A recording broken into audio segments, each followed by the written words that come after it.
that, Bernard. Alone or not? Take your statement now.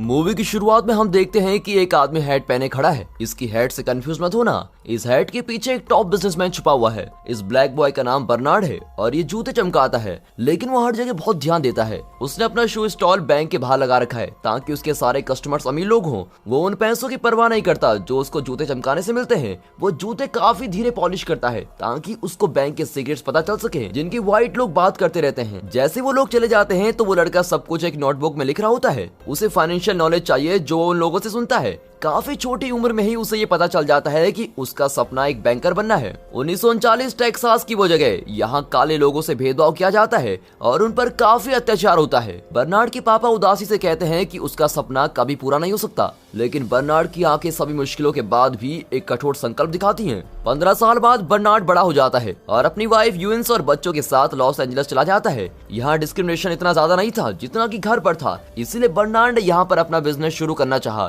3 लोगों की family एक उबड़ खाबड़ कमरे में रहती है जो उसके रिलेटिव्स का है। फिर भी बर्नार्ड अपनी वाइफ को प्रॉमिस करता है कि वो यहाँ से जल्दी निकल जाएंगे। बर्नार्ड ने अपना काम एक रियल एस्टेट एजेंट से शुरू किया और वो सारे जगह बेचने के लिए घर ढूंढता है। अपनी काफी अच्छी ऑब्जर्वेशन के बाद उसको पता चलता है कि ब्लैक कम्युनिटी यहाँ बहुत ज्यादा है, जबकि व्हाइट कम्युनिटी के काफी खाली घर हैं। काले लोगों को काफी ज्यादा फाइनेंशियल स्ट्रेंथ की जरूरत है, लेकिन यहाँ उनकी कोई मार्केट नहीं है। रियल एस्टेट स्पेकुलेशन और रेंटिंग के लिए एक बेहद ही बढ़िया बिजनेस अपॉर्चुनिटी है। बर्नार्ड एक व्हाइट अपार्टमेंट देखता है जिसके फ्रंट डोर के पास काफी घास है जो कि अच्छी कंडीशन में भी नहीं है। फिर वो उस लोकेशन का फायदा देखता है जो ब्लैक एरिया से दूर है। वो घर के ओनर के पास जाता है और कहता है कि वो घर मुझे बेच दो। बर्नार्ड कहता है कि अभी मैं $10,000 दूंगा और सारे कमरे रेंट पर चढ़ाने के बाद बाकी के $5,000 दे दूंगा। ओनर को उसका आइडिया अच्छा लगता है, लेकिन ओनर कहता है कि वो कोई रिस्की बिजनेस नहीं करना चाहता है। बर्नार्ड कहता है कि मैं समझ सकता हूँ। बर्नार्ड की नजर फिर उसके कैलेंडर पर जाती है जो उसको लोकल बैंक मैनेजर ने दिया है। फिर बर्नार्ड के दिमाग में एक आइडिया आता है। वो ओनर को गुड बाय कहता है और सीधे बैंक चला जाता है। यहाँ उसको उस मैनेजर का पता लग जाता है जिसने कैलेंडर भेजा था। मैनेजर की सेक्रेटरी जो काले लोगों से भेदभाव करती है, वो बर्नार्ड को मैनेजर से मिलाने के लिए मना कर देती है। बर्नार्ड काफी घंटों से बैंक के दरवाजे पर खड़ा होकर मैनेजर के आने का इंतजार करता है और जैसे ही मैनेजर आता है बर्नार्ड जल्दी से उसको रोक लेता है। बर्नार्ड कहता है कि मैं तुम्हारे एक वीआईपी कस्टमर को जानता हूँ, मैं जो बिजनेस करता हूँ उससे उसको फायदा होगा और मुझे लगता है कि तुम मेरे लिए लोन अप्रूव कर दोगे। लेकिन बैंक मैनेजर बिना कुछ सोचे समझे उसको मना कर देता है। उसी रात बर्नार्ड को ओनर की कॉल आती है। ओनर उसको कहता है कि क्या तुमने लोन लेने के लिए मेरा नाम इस्तेमाल किया। बर्नार्ड के पास अब माफी मांगने के अलावा और कोई ऑप्शन नहीं होता। ओनर उसको ब्लेम नहीं करता, लेकिन ओनर को पूरा विश्वास है कि बर्नार्ड अपने लक्ष्य को पाने के लिए कभी पीछे नहीं हटेगा। ओनर डिसाइड करता है कि वो उसको लोन दिला देगा। बर्नार्ड को उसकी जिंदगी का पहला लोन मिलता है और वो प्रॉपर्टी खरीद देता है। ये एक 2020 की मूवी है जो हमें एक ट्रू एंटरप्रेन्योरियल की स्टोरी बताती है। 1950 में यूनाइटेड स्टेट में एक ब्लैक मैन जो डिस्क्रिमिनेशन से जूझ रहा था, वो काफी मेहनत करता है और अपना बिजनेस एम्पायर खड़ा करता है। बर्नार्ड काफी साहसी और सूझबूझ वाला इंसान था। हम सबको उससे बहुत कुछ सीखने को मिलेगा। एक बूढ़ी औरत शॉपिंग से अभी घर आती है। काले आदमी को दरवाजे पर देखती है। वो बूढ़ी औरत तीखी आवाज से बर्नार्ड से पूछती है, तुम क्या कर रहे हो? बर्नार्ड बड़े प्यार से जवाब देता है कि वो घर को रेनोवेट कर रहा है। बूढ़ी औरत उसको गुस्से से देखती है और कहती है, तुम जैसे वर्कर्स को ध्यान से रहना चाहिए। बर्नार्ड कहता है कि ये मेरी बिल्डिंग है और मैं इस बिल्डिंग का बहुत ही अच्छे तरह ख्याल रखूंगा।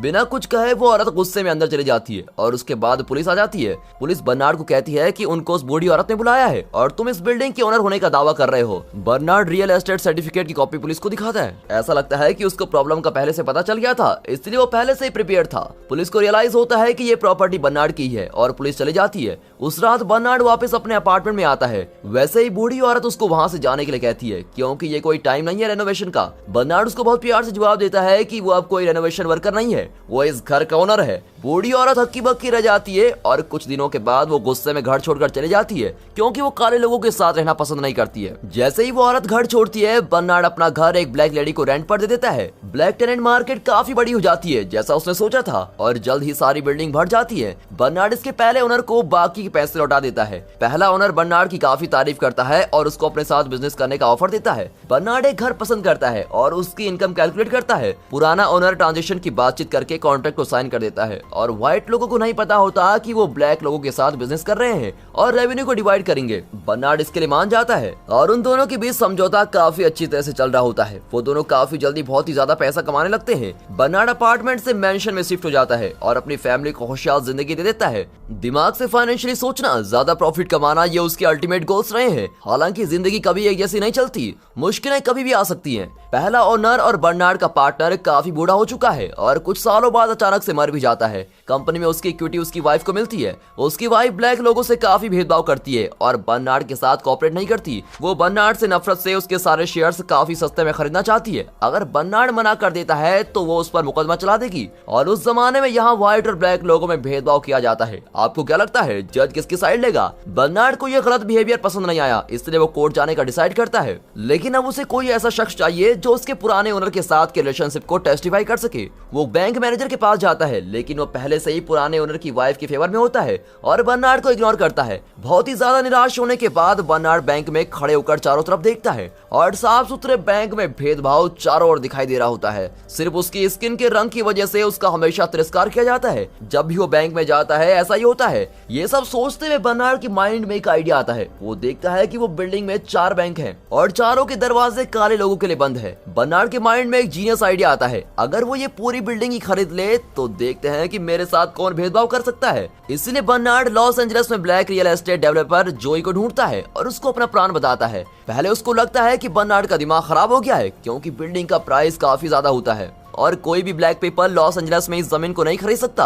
लेकिन बर्नार्ड से थोड़ी देर बात करने के बाद जोई को लगता है कि बर्नार्ड कोई इमेजिनरी मैन नहीं बल्कि एक सूझबूझ वाला इंसान है। वो इस बिल्डिंग को इसलिए खरीदना चाहता है क्योंकि उस बिल्डिंग के सभी बैंक उसके लिए काम करेंगे। वो उसको लोन देने के लिए मना नहीं कर सकते। वो अपने रियल एस्टेट का ट्रेंड भी उसको बताता है ताकि उसको रियल एस्टेट का काम सही ढंग से पता चल सके। जोई बर्नार्ड के आइडिया से हैरान हो जाता है, लेकिन उसको लगता है कि ये आइडिया काम तो जरूर कर पाएगा। जोई काफी ज्यादा अमीर है, वो भी व्हाइट लोगों के अंडर काम करता है। अगर वो व्हाइट लोगों के बैंक्स में जाएगा तो वो ज्यादा पैसे कमा सकता है। हालांकि वो अभी भी गोरे लोगों से लेन देन के बारे में सीधे बात नहीं कर सकते थे, इसलिए उनको एक गोरा आदमी चाहिए था जो उनका एजेंट बनकर काम कर सके। बर्नार्ड के पास इसके लिए भी एक आइडिया है। मैट जो उसके साथ रेनोवेशन में मदद कर रहा था, वो बहुत ईमानदार इंसान है और बहुत ही एम्बिशियस भी। इसलिए जोई और बर्नार्ड मैट को गोल्फ खेलना, high class manners, mathematics thinking और रियल एस्टेट के बारे में समझाते हैं। मैट बहुत जल्दी सब कुछ सीख जाता है और व्हाइट लोगों की तरह गोल्फ खेलता है। गोल्फ क्लब में मैट बैंक बिल्डिंग के ओनर से मिलता है और ये सब जोई ने प्लान किया होता है। उनकी बातचीत काफी अच्छी चल रही होती है। मैट को बिल्डिंग खरीदने का मौका मिल जाता है, लेकिन मैट को यह नहीं पता कि आगे की बातचीत वो कैसे करेगा। बर्नार्ड मैट को आगे की तैयारी करने में हेल्प करता है। वो सबसे पहले बिल्डिंग की लाइट्स काउंट करता है। इसको कैलकुलेट करने के बाद वैकेंसी रेट देखता है और बिल्डिंग की एनुअल रेवेन्यू कैलकुलेट करता है। बिल्डिंग की एस्टिमेट वैल्यू का पता करता है। बर्नार्ड इन सब को कैलकुलेट करके कुछ नंबर्स निकालता है जो मैट को मीटिंग से पहले याद रखने होंगे। और मैट हमेशा उनसे एक कदम आगे चल रहा होता है और उनको एग्जैक्ट नंबर ही बता रहा होता है। ये देखकर बॉस काफी हैरान हो जाते हैं। उसके साथ का अकाउंटेंट भी गूंगा बैठा होता है, क्योंकि उन सबको लगता है कि वो एक बड़े मैथ जीनियस से मिले हैं। और आखिरकार बर्नार्ड को वो बिल्डिंग मिली जाती है जिसका असली प्राइस 2.4 मिलियन है। जब भी बर्नार्ड बैंक के अंदर जाता है या बाहर आता है तो सभी बैंक के प्रेसिडेंट उससे हाथ मिलाने आते हैं। बैंक का मैनेजर जिसने बर्नार्ड के लिए चीजें मुश्किल कर दी थी, वो ये सब देखकर शॉक रह जाता है। और बैंक के सपोर्ट से जोई और बर्नार्ड का रियल एस्टेट का बिजनेस काफी ज्यादा बढ़ जाता है। उन्होंने लॉस एंजलिस में वो बैरियर तोड़ दिया है जो गोरे लोगों और काले लोगों को अलग कर रहा है। काफी काले लोग अब गोरे लोगों के बीच में रहते हैं। कुछ सालों बाद 1963 में बर्नार्ड अपने पापा ब्रिटेन से मिलने वापस टेक्सास जाता है। डिनर करने के बाद ब्रिटेन बर्नार्ड को कहता है कि मुझे तुम्हारी उपलब्धियों पर गर्व है। अगले दिन बर्नार्ड अपने बेटे के साथ शहर में घूमने जाता है। वो उस बैंक के बाहर खड़े होते हैं जिसके बाहर वो शू पॉलिश करता था। उस वक्त टेक्सास में काफी ज्यादा जातिवाद था। वो एक छोटे लड़के से मिलते हैं जो शू पॉलिश करने का काम कर रहा होता है, जैसे कि बर्नार्ड अपने बचपन में किया करता था। बर्नार्ड काफी हैरान हो जाता है जब वो देखता है कि वो लड़का सिर्फ गोरे लोगों के शू पॉलिश कर रहा है। इस घटना की वजह से बर्नार्ड को लगता है कि उसको अपने लोगों के लिए कुछ करना होगा। बर्नार्ड ये सोचता है कि वो काले लोगों का स्टेटस सोसाइटी में चेंज करेगा और उनको अच्छे घर देगा। अगला दिन बर्नार्ड जोई से मिलता है और कहता है कि उसको टेक्सास की मेनलैंड बैंक को खरीदना चाहिए। जोई को लगता है कि बर्नार्ड का दिमाग हिल गया है जो ये सब सोच रहा है, क्योंकि टेक्सास में काफी ज्यादा जातिवाद माना जाता है। बर्नार्ड जोई को काफी अच्छे रीजन देता है कि उनको ये बिल्डिंग क्यों खरीदनी चाहिए और आखिरकार जोई मान जाता है। बर्नार्ड फिर मैट को इस प्लान में शामिल करता है और उसको फ्रंटमैन की तरह इस्तेमाल करता है। वो लोग बैंक के ओनर रॉबर्ट फ्लोरेंस सीनियर और जूनियर से डील करने के लिए मिलते हैं। फ्लोरेंस जूनियर को कुछ गलत होने का एहसास होता है, जबकि फ्लोरेंस सीनियर मैट को बैंक बेच देता है। बर्नार्ड के पास जैसे ही मेनलैंड बैंक आता है, वो अफ्रीकन अमेरिकन के लोन्स में हेल्प करता है और ऐसा लगता है कि बर्नार्ड का गोल यही है कि वो अपने लोगों की हेल्प कर सके, उनको अच्छे घर दे सके और उनको पैसे कमाने का मौका मिले। सब कुछ अच्छा चल रहा होता है, लेकिन एक दिन फ्लोरेंस जूनियर लोन्स की जांच करना शुरू कर देता है और फ्लोरेंस जूनियर मैट का पीछा करता है। मैट जोई और बर्नार्ड से मिलता है। फ्लोरेंस उनके सामने आकर उनको लोन्स के बारे में पूछता है जो उसने पास किए थे और उसको यूएस ट्रेजरी डिपार्टमेंट के लेटर के साथ धमकी देता है। वो कहता है कि वो महीने के अंदर वो बैंक की छानबीन करने आएगा। ये कहकर वो चला जाता है। फिर वो लोग अपने अगले कदम के बारे में सोचते हैं। इस बीच में मैट एक सजेशन देता है। मैट कहता है कि हम एक और बैंक खरीद सकते हैं और सारे लोन्स प्रॉब्लम को उधर ट्रांसफर कर देते हैं। फिर वो लोग मार्लोन मोरे बैंक को खरीदने की बात करते हैं। बर्नार्ड कहता है दिक्कत यह है कि बैंक की देखरेख कौन करेगा। इस पर मैट कहता है कि अगर उसको अनुमति दो तो वो बैंक को चला सकता है। बर्नार्ड को आइडिया इतना अच्छा नहीं लगता, लेकिन फिर भी वो मान जाता है और इसके साथ ही वो अपनी वाइफ यून्स को मैट पर नजर रखने के लिए कहता है। मैट अलग तरीके से बैंक चलाता है जैसा कि वो चलाता है। अगले दिन मैट लॉयर से मिलता है और लोन्स पर साइन करने लग जाता है। थोड़े दिनों बाद मैट को फ्लोरेंस जूनियर की कॉल आती है। वो उसे बताता है कि उनका एक क्लाइंट बैंक के सारे पैसे निकालने वाला है ताकि बैंक की हालत खराब हो जाए। फेडरल बैंक का एग्जामिनर मार्लिन मैट की हेल्प करने आता है। बर्नार्ड चौकीदार के कपड़े पहन लेता है ताकि वो मीटिंग में उनके पास रह सके, लेकिन इससे कुछ बदला नहीं। एग्जामिनर ने लोन्स में काफी गंभीर गलतियां निकाली। बर्नार्ड को यकीन नहीं हो पाता कि ऐसे बेतुके लोन्स भी पास किए गए हैं। उन्हें ये पता चलता है कि फ्लोरेंस जूनियर ये सब कर रहा है। जब मैट बैंक को चलाने के लिए बैंक की तरफ भाग रहा होता है तो वो प्रोटोकॉल्स भूल जाता है और उसने उस लॉयर की हेल्प की थी जिसे फ्लोरेंस जूनियर ने बताया था। इस वजह से फ्लोरेंस को लोन की प्रॉब्लम्स के बारे में पता चलता है। थोड़ी देर बाद जोई और बर्नार्ड मैट को कहते हैं कि सबसे समझदारी का काम यह है कि उनको मार्लिन के बैंक चले जाना चाहिए। मैट को बैंक छोड़ना ठीक नहीं लग रहा होता है, इसलिए वो जोई और बर्नार्ड को बिना बताए एक प्लान बनाता है। इस प्लान के बारे में जोई को अगले दिन पता चल जाता है। जोई और बर्नार्ड मेनलैंड बैंक की तरफ भागते हैं और वहां मैट से लोन्स के बारे में पूछते हैं। फ्लोरेंस ये सब देख रहा होता है। बर्नार्ड मैट से बुक्स मांगता है, लेकिन काफी देर हो चुकी होती है और फेडरल बैंक का एग्जामिनर आता है और मेनलैंड बैंक का लाइसेंस रद्द कर देता है और FBI जोई और बर्नार्ड को अरेस्ट कर लेती है। बर्नार्ड खुद को बचाने की कोशिश करता है। थोड़ी देर बाद बर्नार्ड और जोई अपने लॉयर से मिलते हैं। उन्हें ये पता चलता है कि जातिवाद के कारण उनके केस को काफी घसीटा जाएगा।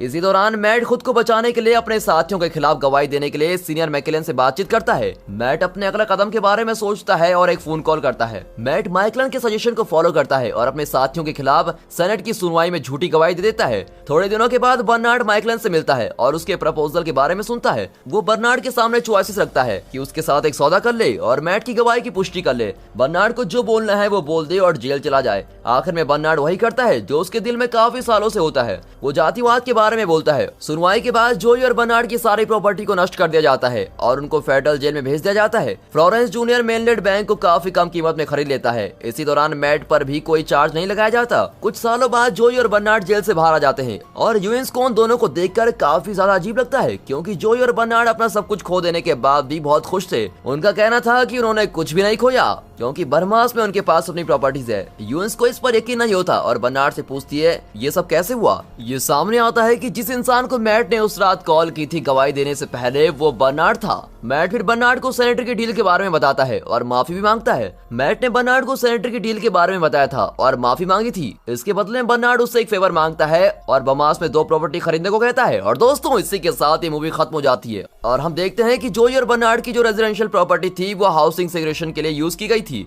उनके पास अभी भी 2 मेंशन है। जब बात भेदभाव की आती है तो बर्नार्ड अपने अधिकारों के लिए खड़ा हो जाता है जैसे कि काले लोग होते हैं। फिर भी उसने अपने इमोशंस को अपने एम में बदला और अपनी सूझबूझ से अपने कदम पर चलता गया। इसी की वजह से उसने सबसे ज्यादा फायदेमंद बिजनेस को काफी थोड़े पैसों से शुरू किया और 2-3 स्टेप्स के बाद ही उसने इतने ज्यादा पैसे कमा लिए थे। वेल दोस्तों, अगर आपको ये मूवी अच्छी लगी हो तो मूवी को एक लाइक और चैनल को सब्सक्राइब जरूर करें। And finally thanks for watching.